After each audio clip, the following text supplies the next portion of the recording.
You will not believe how these crimes were solved. Let's talk about that.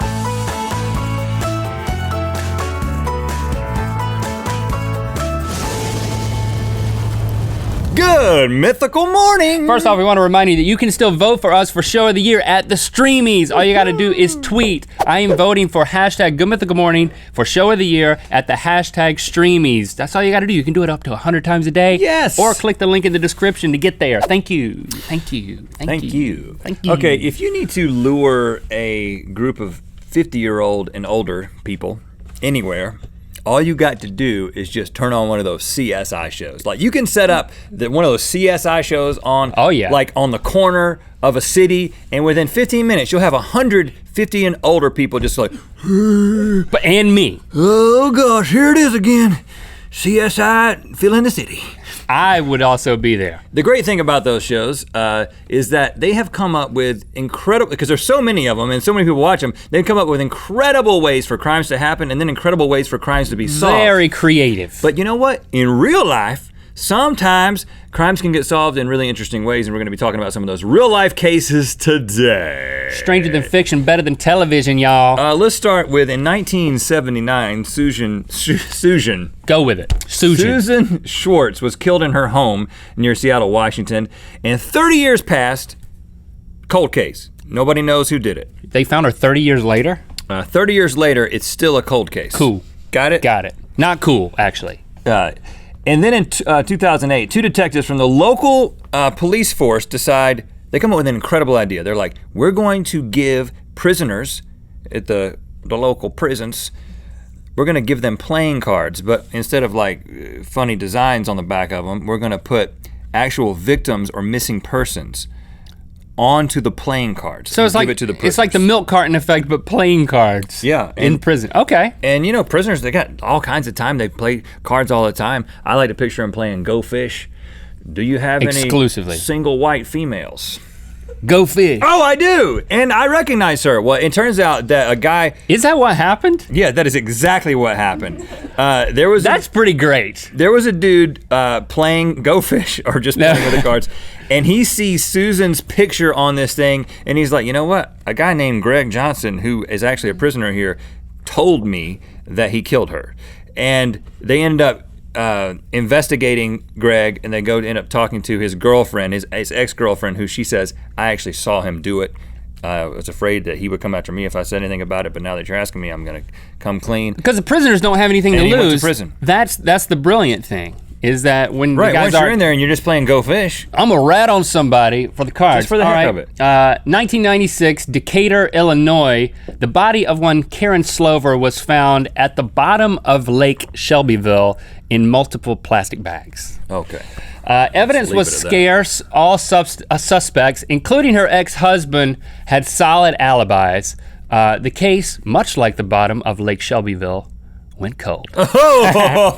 Hey, funny. So 2 years later, there's a break in the case when the police noticed that some of the broken concrete that was used to weigh down the bags, the bottom of the lake, was also found at Miracle Motors. You know Miracle Motors. Oh yeah. No, me neither. Karen's ex-husband's father ran that business. It was his business. And so then they started snooping around the place. They found parts of rivets and divots, whatever those things in jeans are called. Rivets and divots. They found that stuff from the jeans she wore from the day she went missing. But they needed more evidence, and that's when they revisited the duct tape on the bags. Always gotta revisit the duct tape. And the animal hair that was on this duct tape. An animal killed her? No, they did a DNA analysis on the animal hair, on the duct tape, on the bags, and then they cross-referenced it with the DNA of the dogs at Miracle Motors, like their guard dogs. Oh, like Doberman Pinschers. Ding, ding, ding, ding, ding. There's a match. So they used DNA analysis of dogs in order to convict the dad.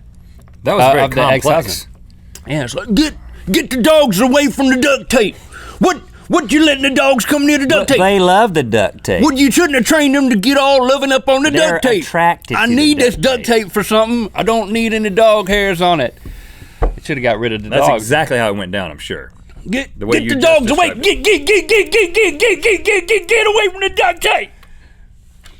You seem like a murderer when you start doing that. They had footage of it. Get away. Okay, I've got another DNA one for you, but it doesn't involve animal DNA. In 1992, Denise Johnson was killed and left in the wilderness outside of Phoenix, Arizona. They found a pager near her body that was not her pager. What's a pager? And that's like a beeper. Got it.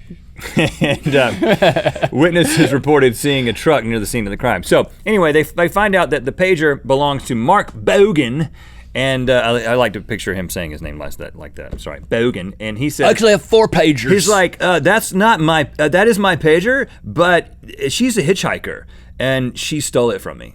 So I wasn't there at the scene of the crime. Although people said they saw a truck that looked a lot like Mark's truck at the scene of the crime, but there was no physical evidence to tie him to the truck. But then a detective on the case noticed that there was a scratch in a tree at the scene of the crime. And he had remembered that there were 2 seed pods from a tree, from the same kind of tree in the back of Mark Bogan's truck.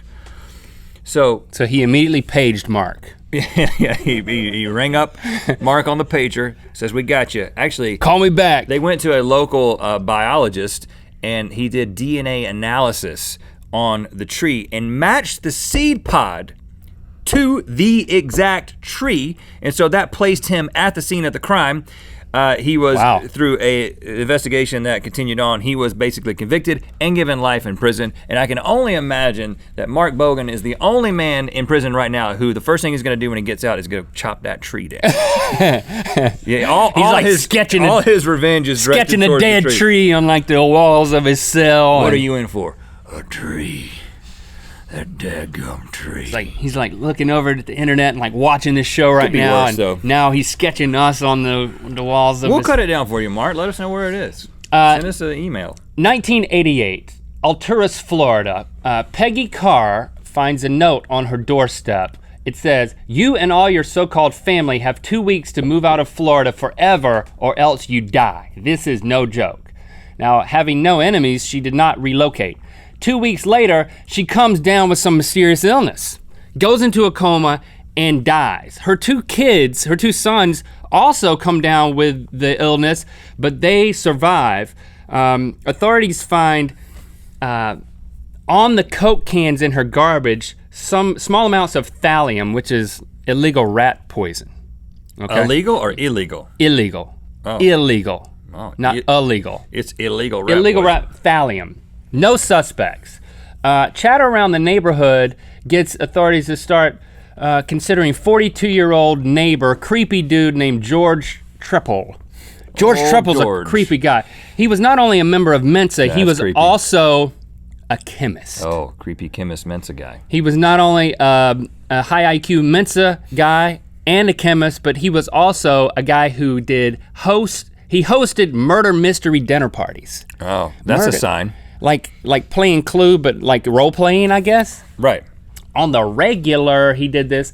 Now, one of the mysteries that he played in his game turned out to be, it involved, guess what? Thallium. Illegal rat poison. Illegal rat poison.